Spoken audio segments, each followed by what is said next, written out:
Hello there, sales managers, directors of sales, executive vice presidents of sales and marketing, chief marketing officers, chief revenue officers, small business owners that have direct responsibility for their sales force.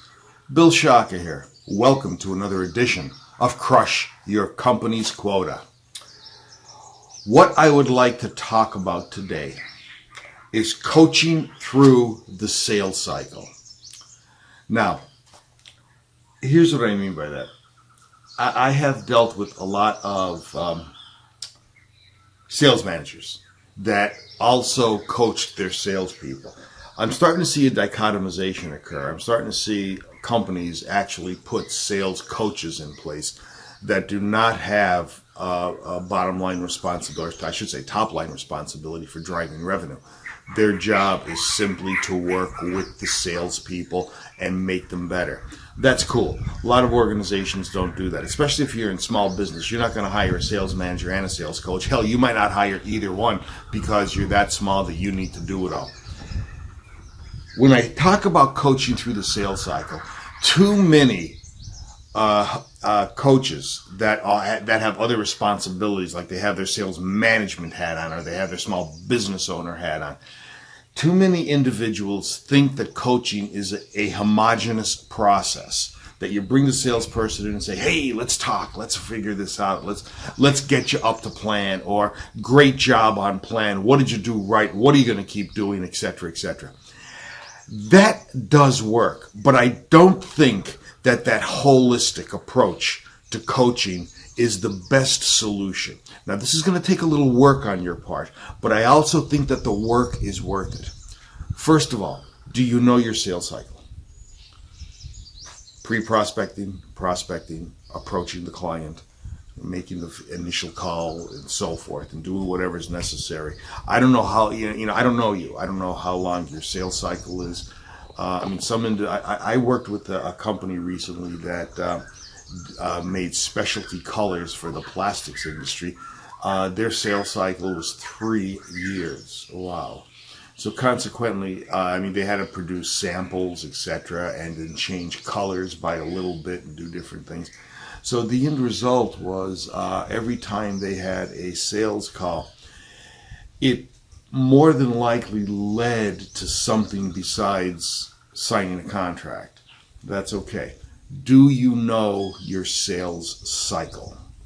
Once you do, once you have that sales cycle in place, now is the time for you to look at your salesperson's numbers by each component of the sales cycle.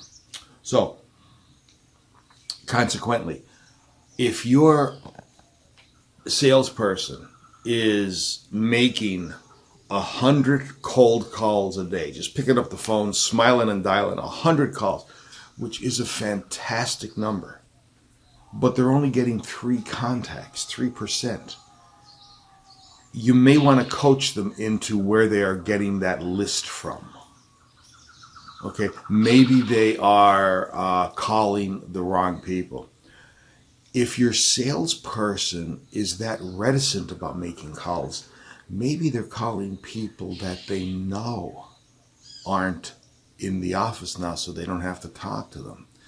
For example, if I were trying to sell training, for example, supervisory training to the financial or banking industry, I would probably start making the phone calls 9 or 10 o'clock in the morning, because a lot of the people that I know in the banking industry stay until 5 and 6 and 7 o'clock and 8 o'clock at night.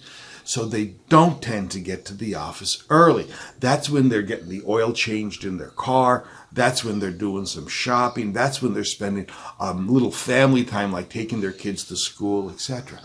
Well, if I didn't want to make any contact with people because I didn't feel comfortable with it, I'd start calling bankers at 8 o'clock in the morning. I know I'm going to be getting 100 voicemails. So you need to think that through. Like there's one example.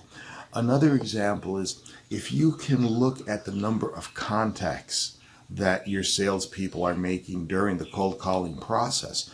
And by that I mean let's say they are making 100 phone calls. Let's say they're actually talking to 20 people. Well, that's tremendous. That 20% is a great number. They're definitely hitting on all cylinders when it comes to the list and the time to call that list. But what if they're only setting up like one appointment out of those 20? That's 5%. What are they saying on the phone to those 20 people? What are they saying that can be keeping them from setting up 10%, 2 appointments, 20%, 4 appointments?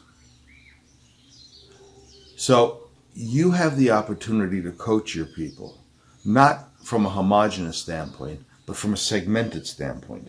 Coach your people through the sales cycle. And I have a feeling if you do that, you and your salespeople are going to be on your way to crushing the company's quota. Bill Shaka, thanking you for your time. Looking forward to seeing you in the next edition of Crush Your Company's Quota. Hey, please like, share, comment. Please subscribe to the YouTube channel. See you soon. Bye.